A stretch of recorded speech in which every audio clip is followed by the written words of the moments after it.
आनंद कुमार साहब, आपसे जब आपने गोली चलाते हुए देखा और आपने देखा कि वहां पर उसके बाद उन्होंने सरेंडर कर दिया, पकड़े गए, आपको क्या लगा? पहला जो थॉट आया आपके जहन में क्या आया?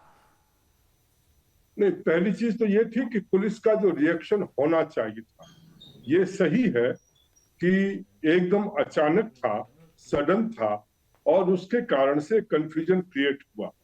परंतु उस सब के बावजूद जब वो गोली चला रहे थे तो पुलिस के द्वारा भी रिएक्शन होना चाहिए था। उनके द्वारा गोली कम से कम वैसे न सही पैरों में ही मारी जाती, अपराधियों के खिलाफ जो है यदि कुछ एक्शन होता तो वो एक्शन जो है वहां पर नदारद दिखाई दिया। नंबर एक।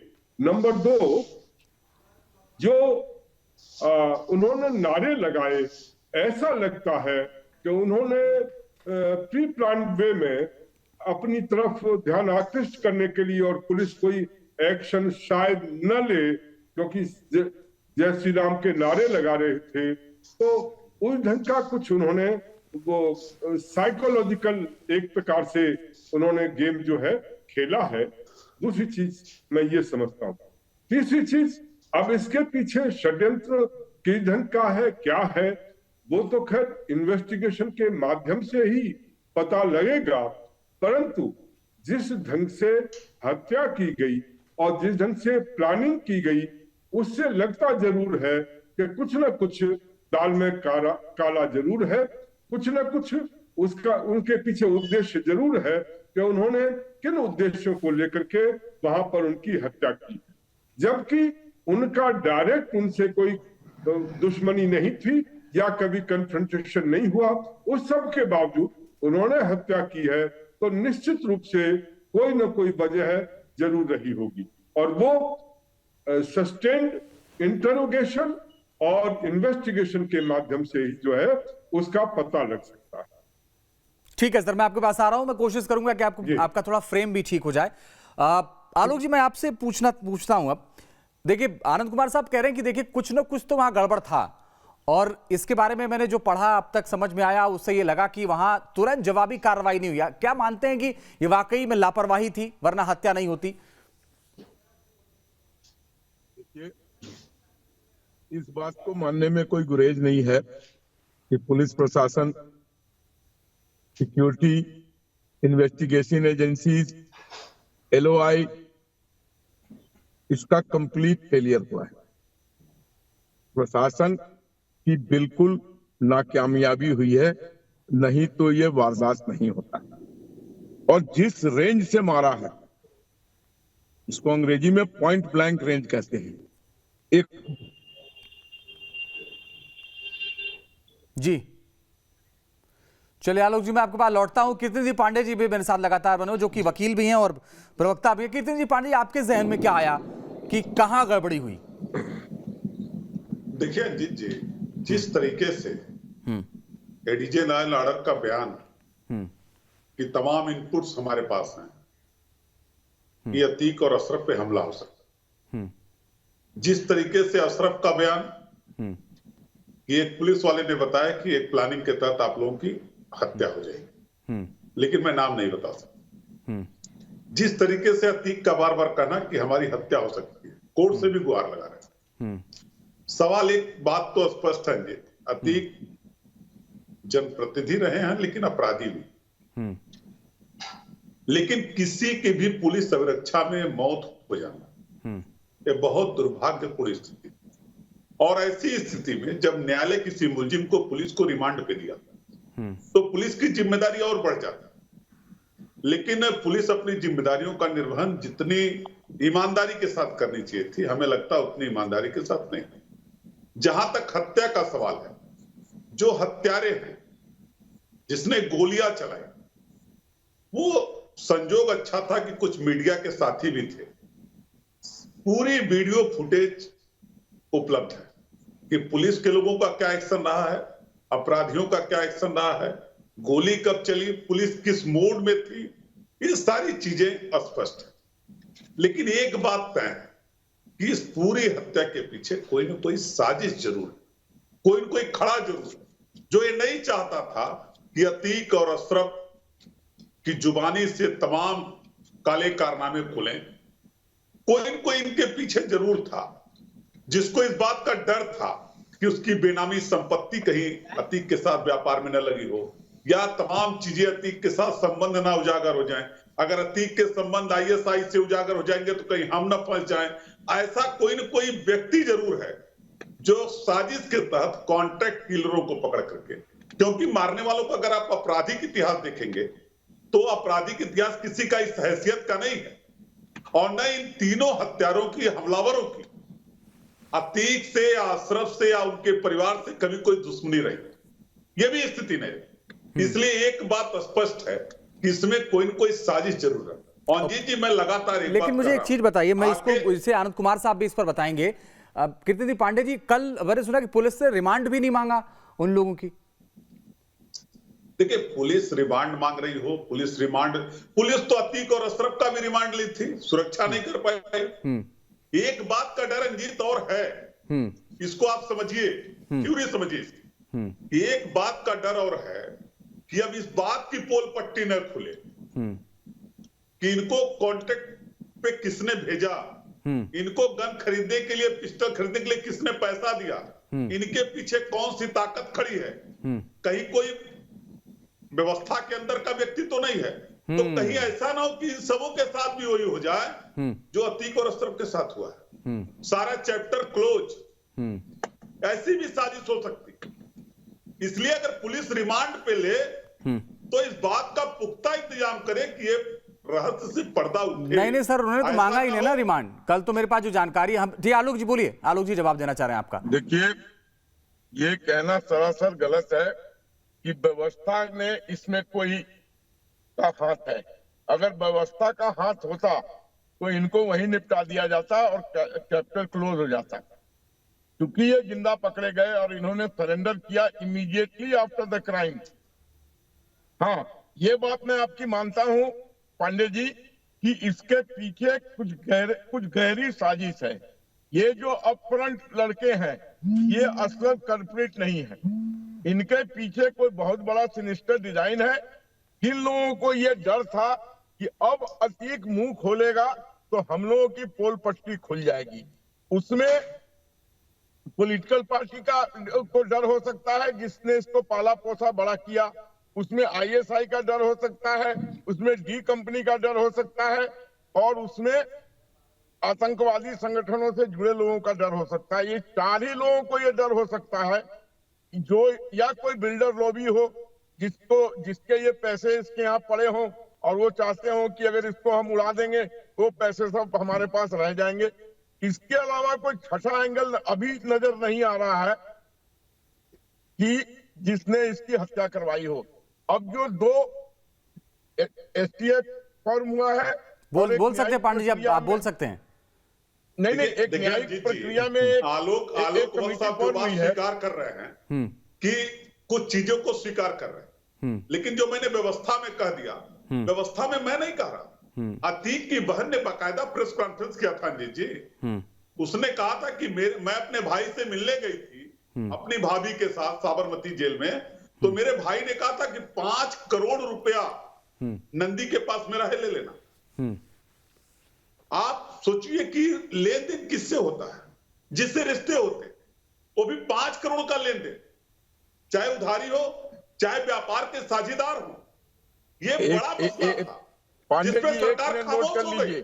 पांडे जी, एक नोट कर लीजिए, जितना बड़ा साम्राज्य अतीक का था, नहीं पांडे जी, जितना बड़ा साम्राज्य अतीक का था उसमें 5 करोड़ का कोई वैल्यू नहीं था। 5 करोड़ का उसके साम्राज्य में कोई वैल्यू नहीं था। आज से 15 दिन पहले प्रेस कॉन्फ्रेंस करके आलोक भट्ट साहब, उनकी बहन ने कहा था कि मेरे भाई ने कहा 5 करोड़ रुपया नंदी जी से ले लेना, वो आपकी सरकार में मंत्री हैं। अब सवाल यह है कि अगर उन्होंने, मैंने कहा ना, अतीक के हजारों करोड़ के साम्राज्य में 5 करोड़ का कोई वैल्यू नहीं है। ठीक है सर, लेकिन कीर्ति पांडे जी, हमारा हमारी जो आज की चर्चा है वो इस पर है कि हत्या कैसे हुई।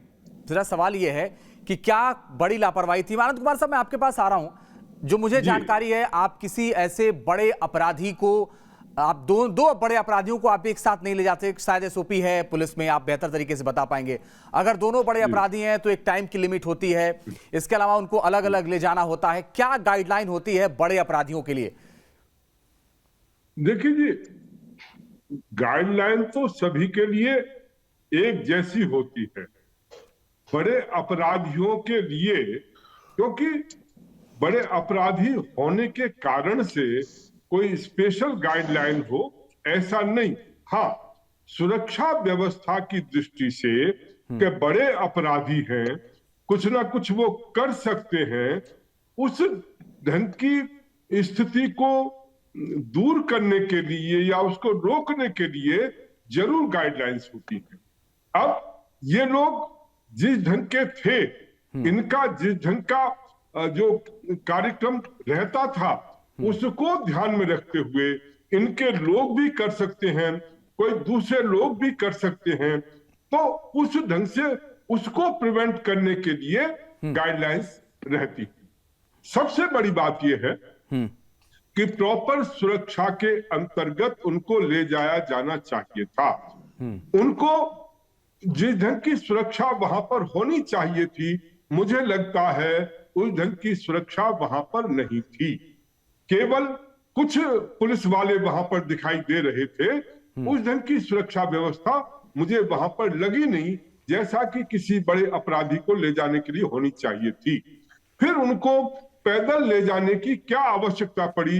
जहां तक भी यदि गाड़ी जा सकती थी तो गाड़ी के माध्यम से उनको ले जाना चाहिए था।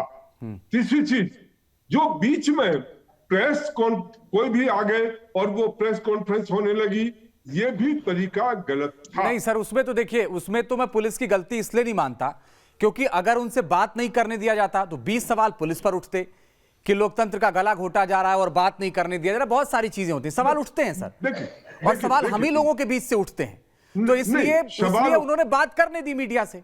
नहीं, उन्होंने बात करने दी, पर यही बात करने का तरीका जो है वो उनकी मृत्यु का कारण बना। सबसे मैं सहमत हूं सर, है, मैं सहमत हूं सर। अगर वो बात नहीं कर रहे तो यही कीर्तिनिधि पांडे कहते हैं कि नहीं देखिए ये बोलने नहीं दिया जा रहा है और गला दबाया जा रहा है, ये सारी बातें हो जाती। सर गलत, इसमें गलत बात मैं क्या कह रहा हूं? इसमें गलत बात मैं क्या कह रहा हूं?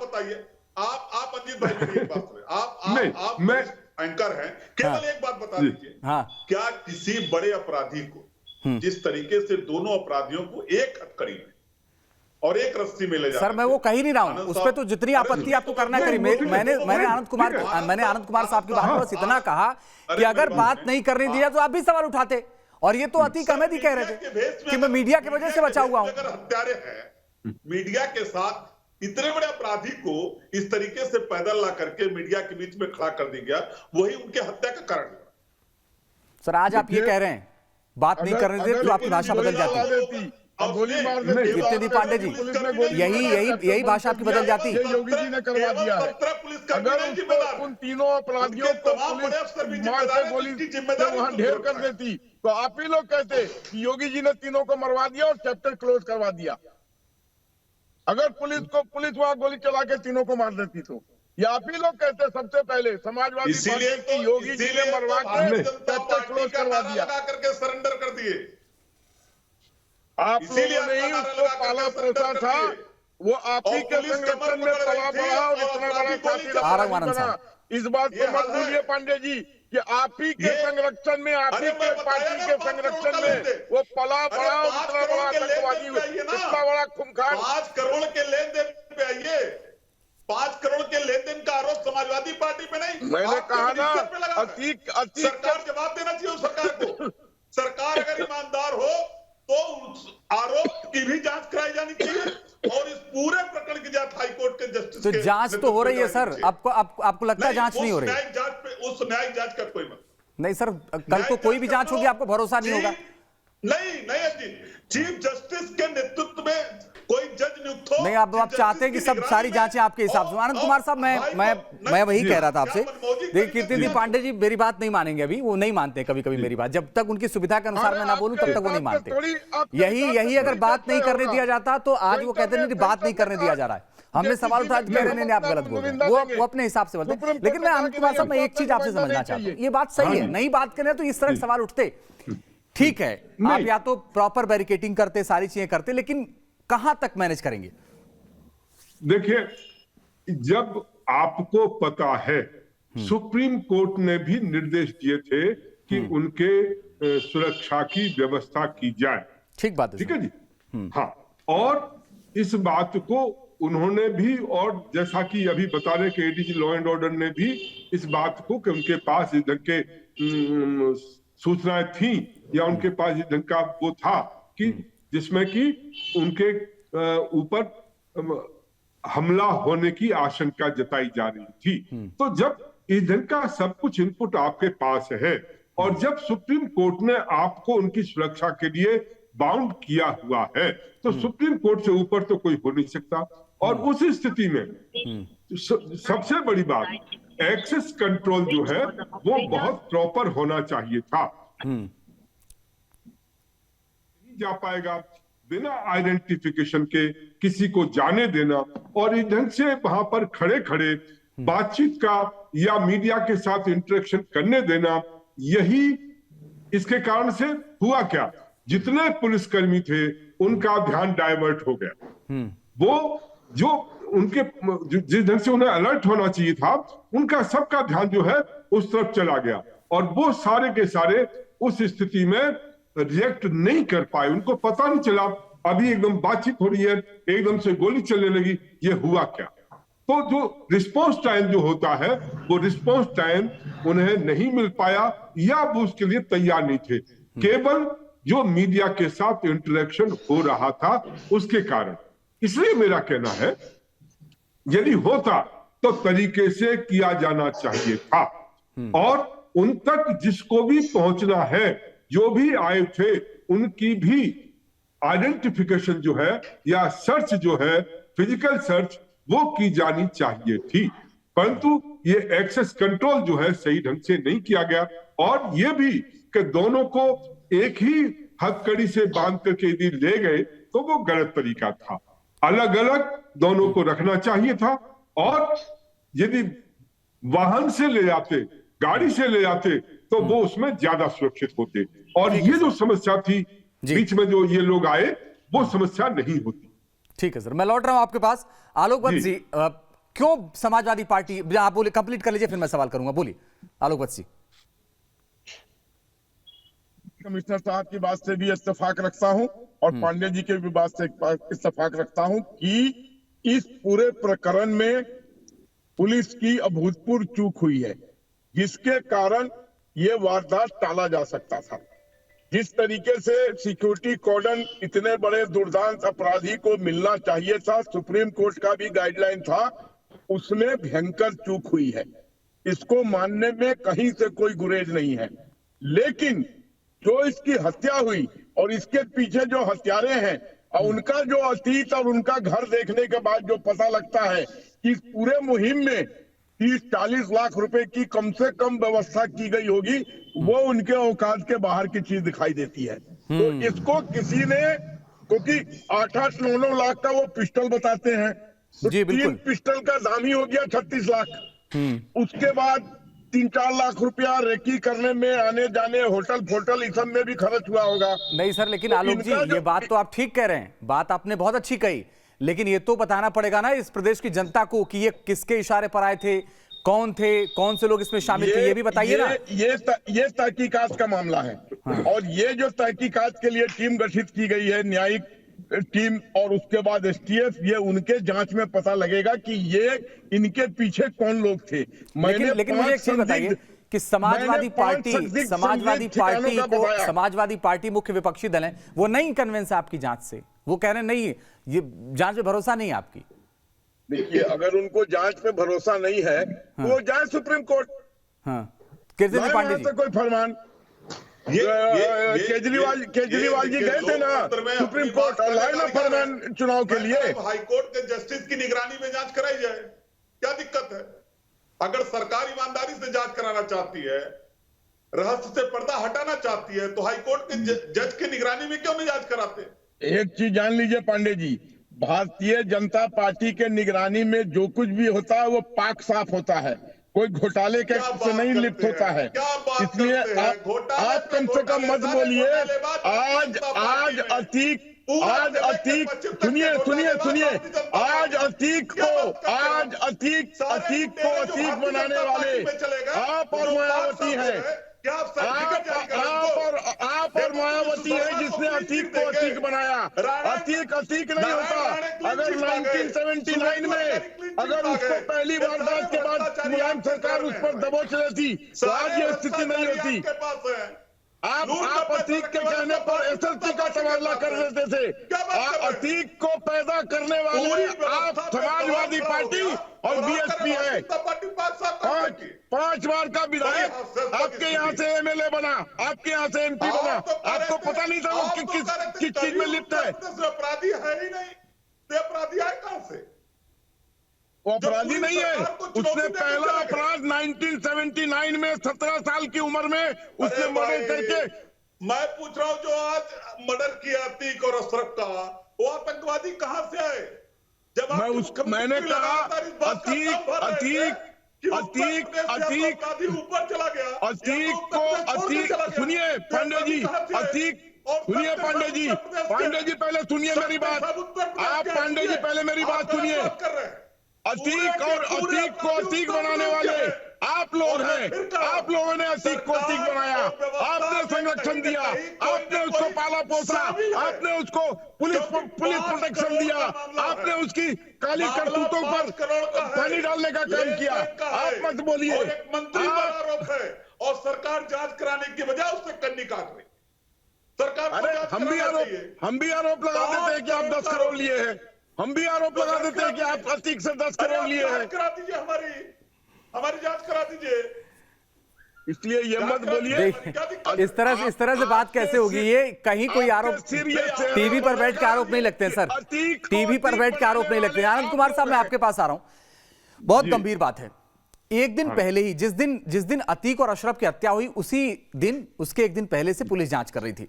एक खबर आई, उस खबर के मुताबिक कहा गया कि पाकिस्तानी मेड पिस्टल बरामद की गई है अतीक की निशानदेही पर। फिर कहा गया कि पंजाब से और बाकी जगहों से कुछ इस तरह की चर्चाएं थी कि पाकिस्तानी हथियार खरीदे गए। कुछ कारतूस बरामद किए गए जो पाकिस्तान मेड थे। फिर कहा गया कि आईएसआई से इनके लिंक हैं। तो साहब, या तो ये बहुत गहरी साजिशें हैं इस तरफ से या उस तरफ से, कुछ तो है इसमें। अभी पता नहीं सच कभी सामने आ पाएगा कि नहीं। आपको क्या लगता है आनंद कुमार जी? देखिए जी, जहां तक विदेशी हथियारों का सवाल है, आप अच्छी तरह ये समझ लें कि जम्मू कश्मीर के बॉर्डर से पाकिस्तान की तरफ से न जाने कितने हथियार आते रहते हैं। और वो हथियार केवल वहीं तक नहीं रहते, वो आगे भी पहुंचते हैं। और इसी प्रकार से बांग्लादेश के बॉर्डर से भी हथियार जो है वो आते रहते हैं। और इसमें ये इस्टेब्लिश्ड फैक्ट है कि आईएसआई या ऐसी एजेंसीज जो कि भारत के विरोध में काम कर रही हैं, या वो ताकतें जो भारत के विरोध में काम कर रही हैं, वो इसमें संलग्न है। इसी प्रकार से चाइनीज वेपन्स जो हैं, म्यांमार के रास्ते से, उधर से और बांग्लादेश के रास्ते से भी चाइनीज वेपन्स आते रहते हैं। तो आप, और फिर एक बात और ध्यान दीजिए जी, कि अफगानिस्तान किसी समय रशिया वहां पर हुआ करता था, और सीआईए और आईएसआई और जितने भी वेस्टर्न कंट्रीज थे, वो सारे के सारे रशिया को वहां से निकालने के लिए उन्होंने अपने अपने सारे वेपन्स 2 नंबर में वहां पर लगाए हुए थे। वो सारे वेपन्स आईएसआई के हाथ में आ गए थे। सभी देशों के, चाहे वो इजराइल हो, चाहे वो इजिप्ट हो, चाहे दूसरे कंट्रीज हो, सब देशों से वेपन्स आए थे और उनका इस्तेमाल रशियंस के खिलाफ हो रहा था। जब वो गए, रशियन चले गए, तो यूएस की जो है वो आवश्यकता जो है वहां पर नहीं रही, ना उनका इंटरेस्ट रहा। वो सारे वेपन्स वहीं पर छोड़ करके आ गए और वो सारे आईएसआई के हाथ में आए। वही वेपन्स जो है हमारे देश में, जम्मू कश्मीर में, बांग्लादेश से के माध्यम से नॉर्थ ईस्टर्न स्टेट्स में वो भेजे जाते रहे और चाइनीज वेपन्स भी जो है हमारे यहाँ जगह पाते रहे। तो इसलिए विदेशी वेपन्स का आना ये बहुत समय से चल रहा है, पकड़े भी गए हैं और लोग मारे भी गए हैं, परंतु ये एक निर्विवाद तथ्य है कि इस देश में इस ढंग की जो एजेंसीज हैं जो हमारे खिलाफ काम कर रही हैं, इस ढंग के जो देश हैं, चाहे वो चाइना हो, पाकिस्तान हो, दूसरे देश हो, वो सब जो है इस देश में ये काम करते रहे हैं। इसलिए ये वेपन्स का मिलना, विदेशी वेपन्स का मिलना कोई आश्चर्य की बात नहीं है। हाँ, उनके पास कहां से आया, कैसे आया, ये इन्वेस्टिगेशन का विषय है। और यदि उनके जिस ढंग से बताया गया है कि ड्रोन से जो वेपन्स गिरते थे वो इनके पास पहुंचते थे, तो निश्चित रूप से ये अपने आप में बहुत ही एक प्रकार से कहना चाहिए बड़ा ही गंभीर अपराध है और उसकी जांच जो है सही तरीके से की जानी चाहिए, जिससे कि ये सारे तथ्य जो है सामने आ सके। ठीक है सर। आलोक जी, सरकार तो बहुत फास्ट काम कर रही है, बहुत तेजी के साथ काम कर रही है। 3 पकड़े गए हैं शूटर्स। आपको नहीं लगता 2-3 दिन बीत गए हैं, अब तक तो ये सामने आ जाना चाहिए था किनके इशारे पर उन्होंने इस हत्याकांड को अंजाम दिया? देखिए, इतनी जल्दी ये राज नहीं उगलेंगे, थोड़ा सा टाइम दीजिए। दूध का दूध और पानी का पानी हम कर देंगे। इन्वेस्टिगेशन एजेंसियां लग गई हैं, एसटीएफ की टीम भी बन गई है और न्यायिक जांच के लिए भी टीम गठित हो गई है। उनको भी 2 महीने के अंदर ही अपनी जांच की प्रक्रिया को कंप्लीट करके सौंपने की हिदायत दे दी गई है और ये सब काम अब चालू हो गया है। थोड़ा सा इंतजार कीजिए और मुझे लगता है कि कहीं कोई शक शुबा नहीं होगा, एक्चुअल फैक्ट सामने आ जाएगा और जो भी दोषी हैं उन पर कड़ी से कड़ी कार्रवाई होगी। ये निश्चित है कि ये लड़के मुखौटा थे, इनके पीछे के लोग हैं, उनको हमें पकड़ना की कवायद करनी है। यही तो सबसे बड़ी चुनौती है। कीर्ति पांडे जी, दूध का दूध पानी का पानी हो जाएगा। मैं मानता हूँ और मैं मानता हूँ कि ये चुनौतीपूर्ण कार्य है, ये दुस्साहस भरा कार्य है। देखिए अजीत जी, इसको बहुत आसानी से ये नहीं होगा। और आपके इस डिजिटल प्लेटफॉर्म के माध्यम से आपके दर्शकों, चलिए कीर्ति पांडे से हमारा संपर्क टूट गया, दोबारा हमसे संपर्क करेंगे।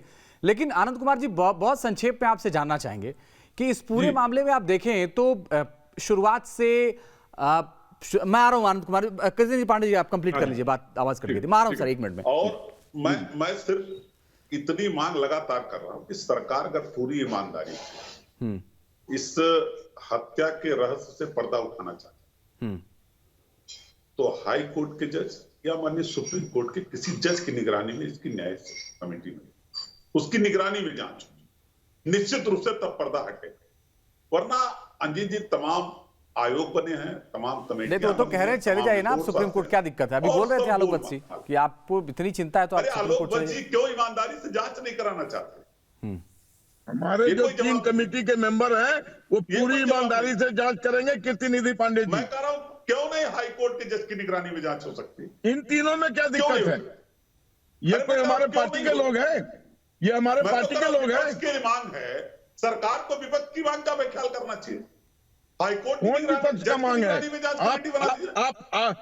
आप अकेले थोड़ी विपक्ष है, पूरे विपक्ष से कहिए लिखित में दे। इनका तो इशारा भी है कि वो लोग तमाम लोग फंस जाएंगे, तो मैं तो जांच ईमानदारी से उसी की मांग कर रहा हूं। मैं आपसे एक चीज कह रहा हूं, आप अकेले विपक्ष है, पूरे विपक्ष में कहां से बोल रहा है? होगी तो जांच की सुई व्यवस्था की तरफ भी घूमेगी, उन तमाम आरोपों प्रत्यारोपों की जांच होगी जहां ये आपका मुगालतापन है, का लेन देन है। लेकिन ये सरकार डरी हुई, इसीलिए अपनी बनाई हुई कमेटी से जांच कराना चाहती है, विपक्ष की मांग को इग्नोर कर रही है। लगातार हम लोग लगातार इस बात को कर रहे हैं, समाजवादी पार्टी के नेता मांग कर रहे हैं हाई कोर्ट या माननीय सुप्रीम कोर्ट के किसी सिटिंग जज की निगरानी में इसकी जांच कराई जाए। मुझे पूरा भरोसा है अगर माननीय हाई कोर्ट या माननीय सुप्रीम कोर्ट के किसी सिटिंग जज की निगरानी में जांच होगी तो पूरे रहस्य से पर्दा उठेगा। वो लोग तमाम लोग बेनकाब होंगे जो व्यवस्था के साथ जुड़े हुए लोग हैं। नहीं लेकिन सर चेहरा बेनकाब होगा। आप आवाज मिल रही है कीर्ति पांडे जी आपको? जी आलोक जी कुछ कह रहे थे। आलोक जी कह रहे थे आपका मुगालता है, ये पता नहीं क्या किस शब्द में मैंने कहा कि ये तीन जो व्यक्ति नियुक्त किए गए हैं इस कमेटी में, क्या वो बीजेपी के नंबर हैं? वो भी विभिन्न पदों पर रहे हुए लोग हैं। ये तो आप बता आपको उन सकते पर हैं, भरोसा सारे क्यों नहीं है? रिटायर्ड लोग हैं। आपको उन पर और भरोसा रिटायर्ड क्यों लोग नहीं है? किसी कमेटी में किसी पार्टी में जा सकते हैं। जो रिटायर है उसकी क्या संवैधानिक जिम्मेदारी? ये देखिए, जिसकी संवैधानिक जिम्मेदारी है वो तो उसका पालन मैंने नहीं कर रहा। कहा ना, संविधान की शपथ आपको लेने वाले आपको अगर मंत्री लगता है, मार दिए जाएंगे, अगर आपको मार दिए जाएंगे, गाड़ी पलट आपको जाएगी, लगता है कि हत्या इनके हो जांच जाएगी। में कमी ये है तो वो तो आप लोग सुप्रीम कहते कोर्ट से एक हैं, नई लेकिन जांच कमेटी संविधान बनवा की के ले कसम आइए। खाइए। आप हाईकोर्ट से एक नई जांच आपके कमेटी बनवा के ले आइए। जो संविधान की कसम खा रहे थे, मुझे कोई कमेटी नहीं, मैं तो कर रहा हूं जो आपकी कमेटी है उस पर निगरानी सिटिंग जज की हो जाए। नहीं, लेकिन कीर्तिजी पांडे जी, इस बात से लोगों को आपत्ति हो सकती है कि अब हर रिटायर आदमी को कह रहे हैं कि कैसे भरोसा कर लें। इतनी भी कमेटियां बनी है आज तक पूरे हिंदुस्तान में, उसमें ज्यादातर रिटायर्ड जजेज ही रहे हैं। माननीय जो रिटायर हो जाता है अंजित जी, वो स्वतंत्र है, किसी इसलिए दल तो के कह रहा साथ हूं, जा सकता है, किसी तो हर रिटायर आदमी पे सवाल थोड़ी उठा सकते हैं। अरे तो हमने स्वतंत्र आदमी को ही बनाया है, तो सिर्फ हमने स्वतंत्र आदमी को ही कमेटी का जज बनाया है। पूरे रहस्य से पर्दा हटाना चाहते हैं तो बड़ी ईमानदारी से इसी कमेटी पे सिटिंग जज की निगरानी हो जाए। ठीक है सर, इसी कमेटी पे सिटिंग जज की निगरानी हो जाए, निश्चित रूप से तभी रह सकते। अगर आपको ऐसा लगता है तो आप हाईकोर्ट सुप्रीम कोर्ट जाके वहां से कमेटी बनवा के ले आइए। नहीं, वो हाईकोर्ट सुप्रीम कोर्ट नहीं जाएंगे, उन्होंने कह दिया विपक्ष के नाते हम कह रहे हैं, हमारी बात सुनिए। नया कमेटी बनवा के ले सर वो नहीं जाएंगे सुप्रीम कोर्ट हाईकोर्ट, वो ये कह रहे हैं कि विपक्ष में हम बैठे हैं, हमारी बात सुन लीजिए। इससे आगे वो कुछ नहीं कह रहे और ना वो जाएंगे, न वो जाएंगे। बोलने से कमेटी बदल जाएगा? कमेटी तो वही रहेगा जो फॉर्म हुआ है, उन्हीं का आएगा, जो भी सब आएगा उन्हीं के। विपक्षी दल हैं और उत्तर प्रदेश के सबसे मजबूत विपक्षी दल हैं, और हम लगातार इस मांग को कहेंगे, कमेटी आप जो चाहिए मानो। ठीक बात है सर, मैं आता हूं आनंद कुमार जी से, मुझे एक दो सवाल पूछने, जल्दी मैं उनसे पूछ लेता हूं। आनंद कुमार जी, कमेटी का गठन हो गया है, विपक्ष को भरोसा नहीं है, हर बार ये होता है, हर सरकारों में होता है, विपक्ष अपने तरीके से अपनी मांग करता है। मगर इस पूरे घटनाक्रम में जो जांच कमेटी है उसकी रिपोर्ट आएगी, जांच कमेटी जब आएगी रिपोर्ट तब देखा जाएगा क्या होती है। जांच कमेटी पर सवाल उठाना अभी की बात नहीं है, लेकिन सवाल यह है कि कितना चुनौतीपूर्ण होगा इस जांच कमेटी के लिए इस पूरे तथ्यों को जुटाना, क्योंकि लगता है बहुत टफ है ये। देखिए, निश्चित रूप से ये बड़ा चैलेंजिंग टास्क है, इसमें कोई संदेह नहीं है। और इस ढंग की जानकारी जुटाना, इकट्ठा करना, ये पुलिस के लिए भी, पुलिस के अधिकारियों के लिए भी, और जुडिशियल कमीशन जो बना है उनके लिए भी बड़ा कठिन काम होगा। एक बात मैं कहना चाहूंगा, देखिए, जुडिशियल कमीशन अपने आप में इन्वेस्टिगेशन नहीं करता है।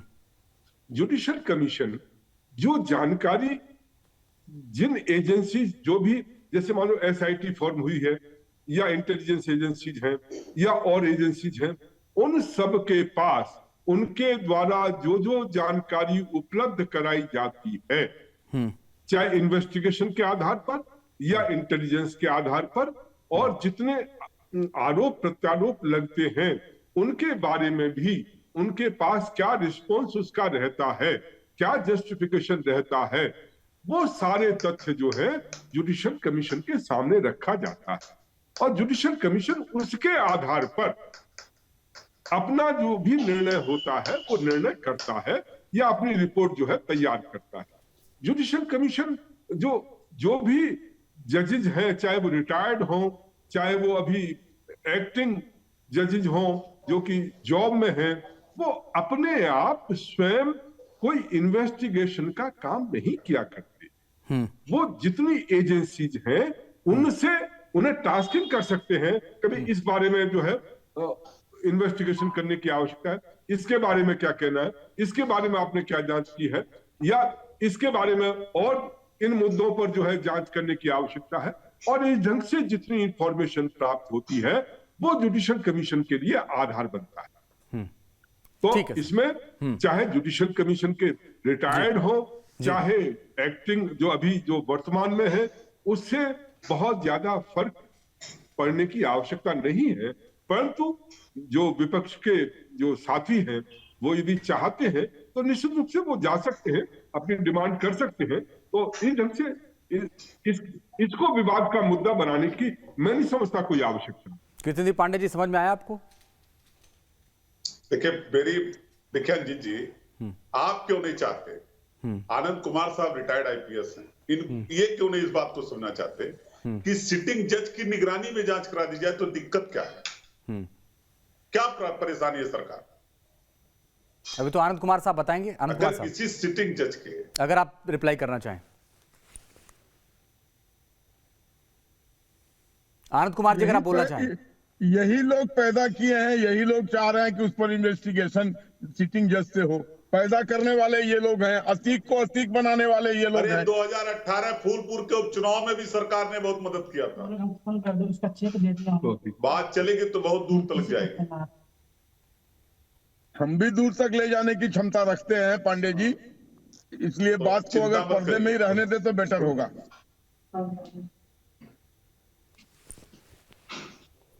लेकिन आलोक वत्सी, विपक्ष अगर कोई मांग कर रहा है तो आपको गंभीरता से सुनना चाहिए। हम तो सुन ही रहे हैं, हम तो कह रहे हैं जाइए सुप्रीम कोर्ट से कमेटी बनवा के ले आइए, जाइए हाई कोर्ट से कमेटी बनवा के ले तो आइए। अगर वो सुप्रीम कोर्ट और हाई कोर्ट ही चले जाएंगे, फिर आप विपक्ष की बात कहां सुन रहे हैं? तो हम क्या करें इनकी बात? इनके अकेले कहने से हम मान जाएंगे? पूरे हिंदुस्तान का विपक्ष कहाँ कह रहा है? कौन सी अखबार में छपा है कि पूरा विपक्ष मांग कर रहा है? ये विपक्ष के मांग की जेपीसी की, विपक्ष के ही लोगों ने कहा कि जेपीसी की मांग नाजायज है, इसकी कोई जरूरत नहीं है। इन्हीं के सबसे वरिष्ठ नेता ने कहा, जिसके ऊपर ये हंगामा किए इतने दिन तक, संसद नहीं चलने दिए। इन्हीं के शरद पवार जी ने कहा कि सर, यूपी में रहिए, यूपी में रहिए, अभी संसद और देश की बात मत करिए, बाद में कर लेंगे कभी, किसी और दिन। ठीक है, बात करिए ना। अभी जो हत्या हुई है सरेआम, करिए उस पर बात। अभी तो मैंने कहा वो भाई, मेरा ये कहना है कि अगर वो सुप्रीम कोर्ट और हाई कोर्ट ही चले जाएंगे तब आप विपक्ष की बात कहां सुन रहे हैं? है कि नहीं वो यूपी में विपक्षी दल? इंतजार कीजिए, कमेटी बन गई है, दो कमेटियां बन गई है, न्यायिक कमेटी भी बन गई है, एसटीएफ की भी कमेटी बन गई है, उसके रिपोर्ट का इंतजार कीजिए। देखिए, दूध का दूध और पानी का पानी हो जाएगा। ये योगी की सरकार है, यहाँ कुछ चलने वाला नहीं है दाएं बाएं और गड़बड़। इसका कनेक्शन ऑडियो का। बोले कृष्णदीप पांडे जी। देखिए अंजित जी, इस हत्या में चूक तो हुई है, ये तो वो भी मान रहे हैं। इस हत्या ने सरकार की कानून व्यवस्था, लॉ एंड ऑर्डर जिसपे दम भरते थे, उसकी भी पोल खोलने का काम। मैं कह रहा हूं कि ये बहुत बड़ा रहस्य है। क्रिमिनलों ने जो काम किया, जो हत्या किया, उनकी कोई क्रिमिनल बैकग्राउंड नहीं है। मैं सहमत हूं सर।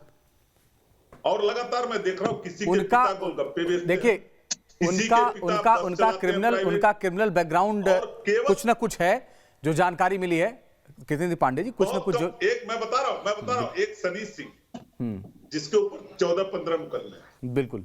दूसरा एक लड़का है लवलेश तिवारी, एक बिटिया को थप्पड़ मारने के बाद उसके ऊपर पास्को है जिसमें 1.5-2 साल जेल काट गया। तीसरा एक लड़का अरुण मौर्य जी, जहां तक मेरी जानकारी, हो सकता थोड़ी गलत भी हो, अरुण मौर्य शायद कोई केस अभी तक नहीं। यही हिस्ट्री है। ठीक है सर, ठीक है कृष्णदीप पांडे जी, थोड़ा चाहे तो आप इंतजार कर सकते हैं, क्योंकि अगर कमेटी बनी है, जैसा कि आनंद कुमार जी भी कह रहे थे कि बहुत जल्द इसमें बाकी सबूत इकट्ठे किए जाएंगे, देखते हैं क्या होता है।